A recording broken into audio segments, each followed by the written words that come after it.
This series of videos is called The Truth About Nutrients, and in it we're going to go over how to mix and use nutrients, yes.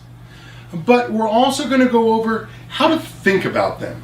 And I know trying to calculate how many nutrients and how often you should feed with them can seem overwhelming at first. And that's because everybody has been explaining it to you all wrong until now. So keep watching and I'll show you everything you need to know about nutrients. And the truth is brutal and brought to you by Humboldt Nutrients. And this is episode number 1. And the theme is nutrient basics, because I know how very excited you are to read and precisely follow all the directions on all the labels of all these bottles, because you want to use all these awesome products right now. And I can understand that. But before we do that, there's some basic information you need to know about, and I don't care what nutrient brand you bought or are using, because even though Humboldt Nutrients is sponsoring The Truth About Nutrients, and even though we recommend Humboldt Nutrients in the store because they're easy to use and inexpensive to buy, it's still all the same shit. So keep watching, and by the end of the series, I'm going to prove it to you. So, let's start with an introduction. Hi, I'm the Grow Boss, and I have a hydro store where I get to meet lots of growers and listen to their stories, which is exactly how I wrote my book, The Grow Book and Equipment Guide, because for years now, I've been collecting and writing down all the questions my customers ask. And if at any time during this video, you want to find your closest hydro store, or where you can buy my book, or any of the Humboldt nutrient products you see in these videos, just click the opportunity button when it pops up, or go to everyhydrostore.com. And now, let's go over some nutrient basics. For instance, look at all these bottles on the shelves of hydro stores. Just look at all that shit. It's like the candy aisle at a gas station. And those bottles are beautiful, right? The vendors really do put a lot of effort into the labels, trying to catch your attention, right? And yet, they're all about the same, aren't they? Because I'm sure the NPK and the micros they use in this bottle are the same as the micros and NPKs they use in that bottle. Just like it's all the same NPK and micros that are on the periodic table of elements, right? Besides, most of this shit is probably made outside the U.S., like everything else. And even if they produce them locally, how much different can U.S. nitrogen be from Colombian nitrogen or nitrogen de mexicana? Know what I mean? After all, there's only one nitrogen on the periodic table of elements. And now that you understand that, it also means, for the most part, all this shit is about the same. So, let's go over what's the same about them, and then we'll go over what's different about them so you can make an informed decision instead of using your friend's secret sauce. And the best way to do that is to start by explaining the basic differences between the base nutrients Humboldt Nutrient sells. 2-part, 3-part, 1-part, what you need, I got. So, let's start with their oneness, and this is a 594. And what that means for now is that there's 5-part nitrogen, 9 parts phosphorus, and 4 parts potassium. And of course, there are all the micros the plant needs in here too, which is why it's called oneness, because it has everything you need all in the one bottle. And even though it does have all 16 micros in there, micros are only listed on the ingredient list on the back label and never as numbers on the front like the NPK numbers. And then we move to Humboldt Nutrients Cannabis Cup award-winning line, Master A and B. Now, this is a true 2-part, which means according to the schedule, you're always using both parts. And part A is a 403, and part B is a 056. And this is usually what 2-part nutrients do. They separate the N for veg and the PK for flower. That's why over the entire grow, you generally use more part B than part A, because flower is twice as long as veg, and the plants are much bigger. Which brings us back to those NPK numbers, and while you already know they represent the three main nutrients and the ratios between them, they also represent the ratios the plant wants at different times of her life cycle, right? Because plants want more N during veg, just like they want more P for their roots and shoots when transitioning into flower, just like she wants that K when she's building buds. Humboldt Nutrient also makes a two-part, all-natural line, and this is a little different than their master line in that the schedule only calls for the veg during veg, but in flower you're using both parts. And with this line, they isolated the phosphorus in bloom instead of the phosphorus and potassium like they did with the master line, which is exactly what some strains want. And that's why we go over those type of ideas in experimentation and advanced strategies in episode. And finally, the classic three-part, where they separate the veg from the flower from the micro, and even though the micro has the highest nitrogen, which the plants want during veg, it does have all the micros in it too. So I guess it's a micro, even though I would think with numbers like these, it should be the grow nutrient, but whatever. And again, with the three-part, you always add more from the veg bottle during veg and more from the flower bottle during flower. And you use the micro all the way through, even though that N is so high, which is another reason why I tell you it's all the same shit. Now, let's talk about how we're going to actually mix these nutrients. Okay, before we start mixing nutrients, let's start by identifying how we are going to compare all these different nutrient products so we can know what's the same about them and what to expect from the results. Otherwise, we have no static baseline for comparison. See what I mean? Which is one of the reasons everybody is so confused when it comes to using nutrients. First, we're always going to assume a 4-week veg and an 8-week flower. So everything will be in terms of a 12-week schedule, which means week 5 is actually the first week of flower, and we're going to start the 2-week finish at week 10. Second, we're going to start by testing everything with the same volume of nutrients, 5 mils. So later, we can compare concentration in addition to the suggested amount on the feed charts. And third, we will be testing the ppm of our Ultimate RO water and the nutrients with the GrowBoss Megameter and documenting all that so we can extrapolate the data and build a suggested trend line as we go through the series. And again, we are doing all that so we can build a static baseline so we can compare like terms, like how many ppms per mil in what week. So let's start with oneness. And the schedule wants 5 mils per gallon in week 4-5, which is the transition between the 4th week of veg and the 1st week of flower.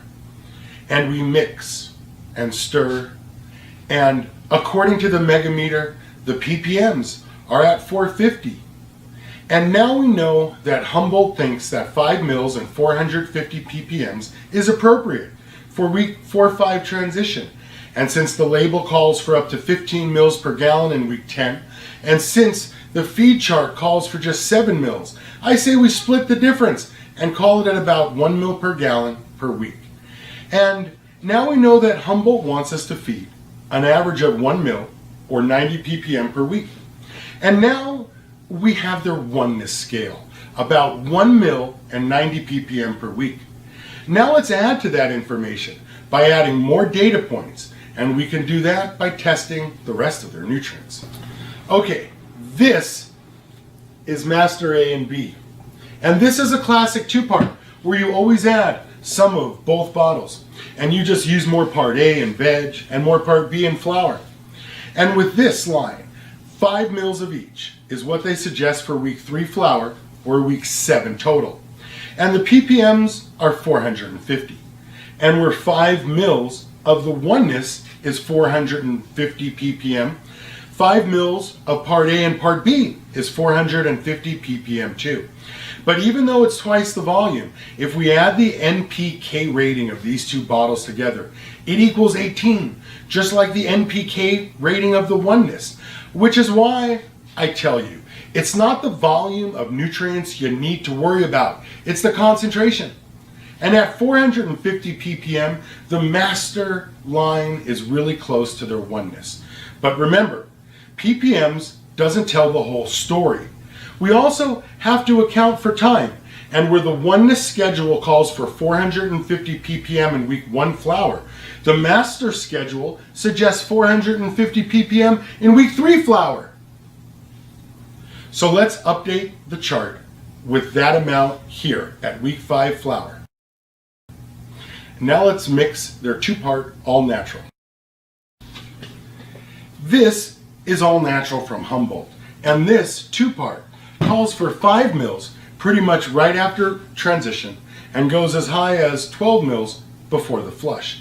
And 5 mils of grow and 5 mils of bloom together bring the ultimate RO water up to a ppm of 425, which, when plotted against their oneness and master line, seems to be really close to the concentration of their other nutrients.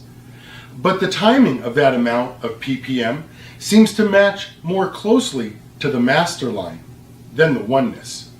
Now, let's mix their 3-part and talk a little more about those 3 numbers on the front of every bottle. Just about every nutrient manufacturer makes a 3-part, and Humboldt is no difference. And this stuff calls for 5 mils of each, starting at week 3 flower, and goes as high as 21 mils total at week 10. But then, what do you expect from a 3-part? It's more advanced, because a 3-part separates out veg from flower and micro, and it gives you more control over what you're adding. And at 5 mils each from the grow, micro, and bloom, we're at 650 ppm, which right off the bat is a little higher than the 2-part master line and the natural line. And so let's take a look at the feed chart to see what week the 3-part suggests 5 mils of each for, and bam, week 3 flower again. And now with this much data, we can plot a trend line. And there it is, the average, the compromise, right between all their different nutrients. Which means, on average, Humboldt Nutrient suggests, on average, about 500 ppm during week 3 flower, or week 7 overall. So if you follow their charts, it would vary around the average of about 75 ppm per week. So in week 1, you'd be at 75 ppm. In week 5, you would be at 500 ppm. And by week 10, you would be at 750 ppm. Just before you flush, where you're at the max ppm Humboldt Nutrient is calling for, you would be at, on average, at about 750 ppm. Which is why I always tell you, start your garden by thinking about how you're going to end it. And if you're at 1,000 ppm at week 10, when your plants are full sized, how can you possibly justify feeding a little 1-week-old plant like it's a 10-week-old plant? Because according to the slope of the trend line, we plotted based on the Humboldt Nutrient feed schedules, if you started here, then you'd have to end here, right? And that seems like a lot of nutrients when photosynthesis is based on light, water, and CO2, and that nowhere in that equation do nutrients exist. But more importantly, if this is a schedule for a 4-week veg and an 8-week flower under 1,000-watt light, we're going to have to do everything exactly the same as the schedule was built for.